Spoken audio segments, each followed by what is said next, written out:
Coucou tout le monde. Alors a priori, le format du conte en plusieurs parties plaît bien.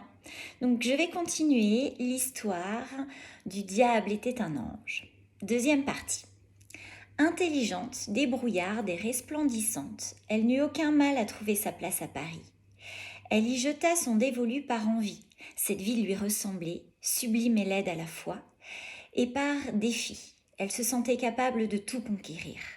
Elle avait cette force hypnotique, susceptible de persuader qui que ce soit de n'importe quoi, ou presque. Il arrivait qu'elle rencontre des âmes insondables et non réactives à ses charmes. Cela était très rare. Jusqu'à présent, elle n'avait pu en dénombrer que 3. Mais quand un tel événement se produisait, elle sentait tout son être vaciller quelques secondes pour devenir ensuite plus fort et plus déterminé encore. À Paris, choisir ses victimes sans risque était bien plus aisé que dans sa petite ville d'origine. Il y avait bon nombre de personnes qui vivaient seules dans les rues, des cibles de choix.